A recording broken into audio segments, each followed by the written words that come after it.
My name is Larry Wert.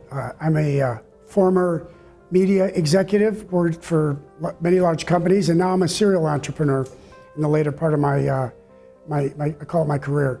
My career started in Chicago at an ad agency named Leo Burnett, and I worked my way to ABC television as a salesman. I ended up being a salesman, selling commercial time for them for almost a decade, worked my way into sales management, and then at one juncture I ended up at a radio station in Chicago as general manager. It was called The Loop, and it was a AM and FM here that became the country's largest local radio company, now called Clear Channel. Anyway, at that juncture I joined NBC Television and ended up 15 years with NBC TV. And in my last chapter as a businessman, as an executive, I ended up running the Tribune Media Company, which had gone bankrupt. That all took 41 years. It was about 5 years ago, and as I said, now I've become somewhat of a serial entrepreneur. I'm involved with several companies, but I'm running 3 of them. One's a food and beverage company, another is a home healthcare company, and I'm overseeing a tequila and participating with a whiskey. I'm also a new, call it producer, director, writer. I'm doing my first documentary on some of my experience and capturing what Chicago was like in the 80s.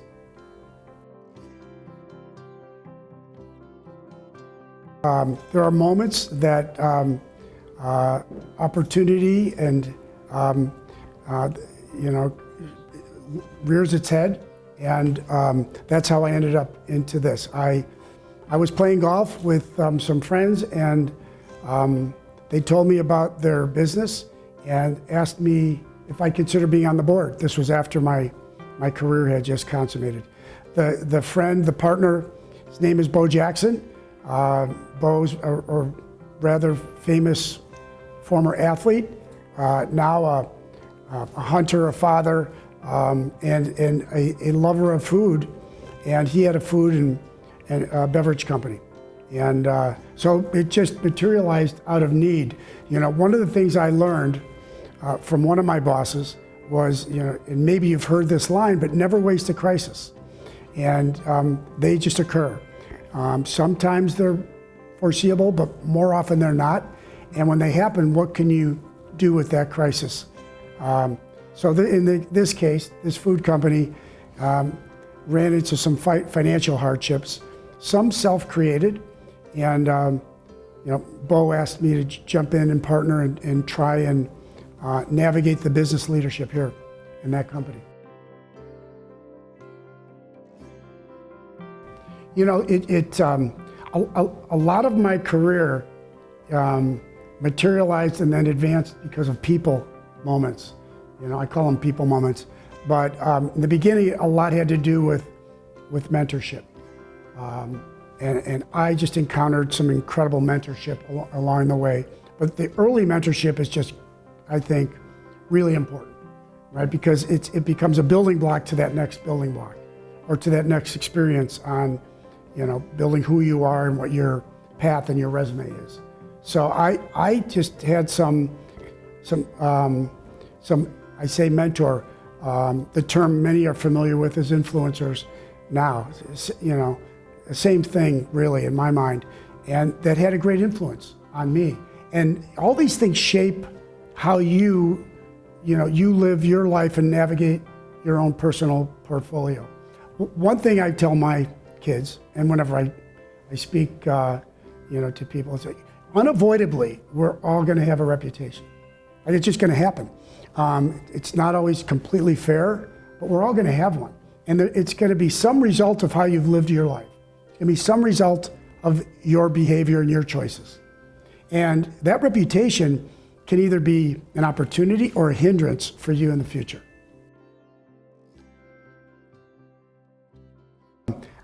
I don't know that there's a magic formula, but I know it has to do with networking. I know it has to do with putting yourself out there. And one thing I always say now too is, don't just do it and rely on digital connectivity. You've got to get in front of people. You have to meet people. You have to network. And if you see an opportunity, then you have to see if that can open another door.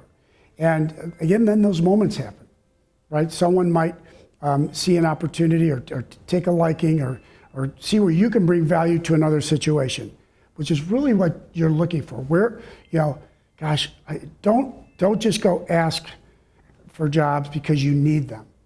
Consider what value you might bring to somebody if you get that opportunity.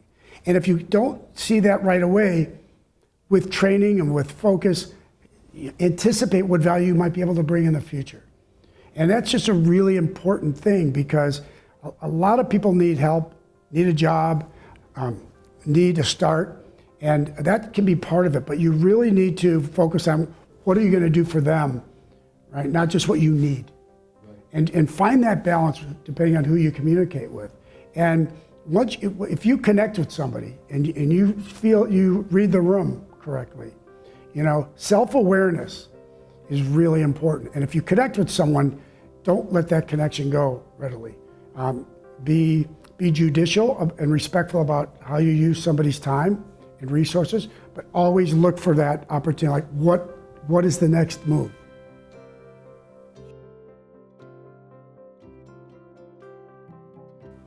Well, entrepreneur living, is to simplify it.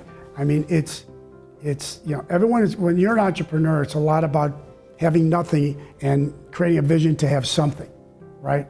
And that journey in between. And as you do it, as you go through it, if you have it's an idea and then ideation, and then a vision towards an execution to get there. Everyone's going to tell you about the risk of your idea, right? What you have to visualize and hang on to is the reward. And you're going to learn along the way. And I think one of the things I've learned is you certainly learn more from failure than success. You just do, because it affects you differently, right? Once you realize you don't have the big company to fall back on with success or failure, there's so much backbone and safety net when you work for a company, because it's the company's responsibility at the end of the day. When you're an entrepreneur, you're responsible, right? Because you're driving an idea, a vision, and eventually somebody else's capital, or your own, or your family's, to get this thing to a place where someone else can see your vision. Because that's the trick. You might have, if you have an idea, you have to get buy-in, because you probably can't pull it off by yourself. And again, creating something from the start is where the high amount of risk is. Creating something that your vision is probably going to morph, take turns. And I've been involved in a bunch of them now. Even when I worked with companies, you'd work for someone else and you'd have a higher power, but you still had to be accountable for how you spent your time and their money. So there's entrepreneurialism even when you're in a job. It doesn't mean there's not entrepreneurial thinking when you're on your own, trying to create just your own product or company or whatever it might be that has value to somebody else. Because if you're creating something that might have value to somebody else and others, then you have to visualize the scale of that and the value proposition, right? To get to that reward thing I talked about. And so, look, there are more. When you're an entrepreneur, there are always going to be more headwinds than tailwinds. And you have to find a way to accept that, And when someone gave me a piece of advice when I was dealing with some of the frustration or insecurity or uncertainty about, that project which I was on, and they said, when you reach that point of high anxiety where you're overwhelmed, you have to refocus. And I say that again, refocus on a purpose. What's the purpose, right? And get out of that groundswell of that which is creating that making you overwhelmed and giving you that anxiety. Come back to the real focus of the purpose, and stay with that. I use a term that I learned called confusion tolerance. Because you're going to run into that, is this all manageable, right? You lose confidence at times as an entrepreneur. If you don't, then you're probably being too cavalier and cocky about it, right? It's okay to have a little adrenaline and a little fear at times. You just can't let it overwhelm you. You have to let it guide and drive you. So come back to your purpose and focus on it. And sometimes you have to take a step back to reemerge. Yeah, discomfort is part of the process. We all heard, if we're young, if we're trying out for sports, no pain, no gain, or there's truth to it. Sometimes you just have to realize that the reward's going to come from this. Yeah, discomfort is part of the process. We all heard, if we're young, if we're trying out for sports, no pain, no gain, or there's truth to it. Sometimes you just have to realize that the reward's going to come from this.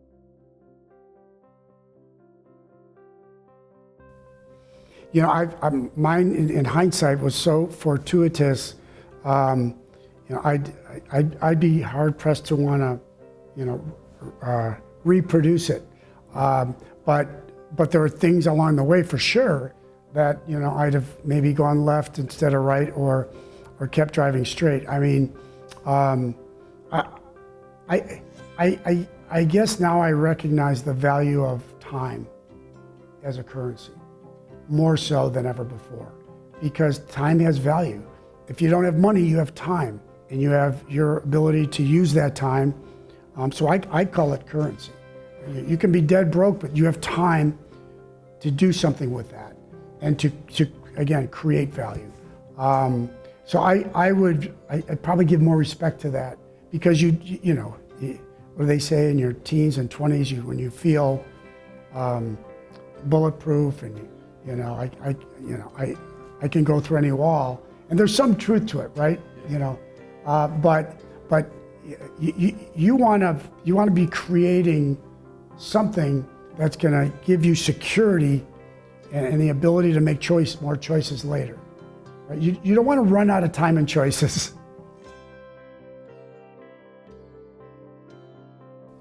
Yeah, it's true. The barriers to entry are not what they used to be.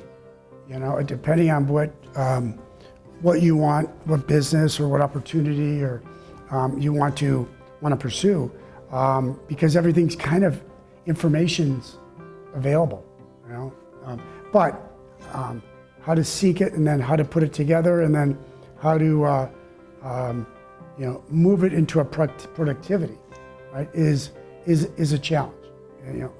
Just be aware that the opportunity's never been higher, right? Never been higher, but also although the physical barriers to entry are much lower, the competitive landscape has never been more fragmented. So this opportunity to you is also available to everyone else. So it's there, but it is more competitive. So align yourself, right? Find the right alignments with people and resources that can help you, achieve what you're trying to achieve. I have so far failed at that. That's not entirely true. Of course, we've all had speed bumps, and sometimes the environment creates them. Sometimes we create our own. Retirement's different for everybody, right? Yeah. Retirement could be laying on a beach somewhere or creating a business. Right. And you seem to found that second act that kind of keeps you energized. Definitely doing that, the word you will hear more as we move in age is balance, right? Finding different balances, look, I think I know I'll be a work in progress till wherever I come in hot, but we all are, right? So, yeah, I've been fortunate, and I like to think that when when opportunities presented themselves, I made the best of them. And then I always worked hard on communicating around all of it. You know, there's a right time and a place to ask for something, and there's another right time to say thank you for it, and make sure you do all of it. You know, it takes a second to make a communication connection now, especially in a digital world. And you don't want to overdo it, but finding that balance that, you know, don't assume, you know, someone that you should communicate with knows what you're thinking. Right. Express it. Right. Larry, I want to thank you. Sure. This was really, Sure, really Don. great.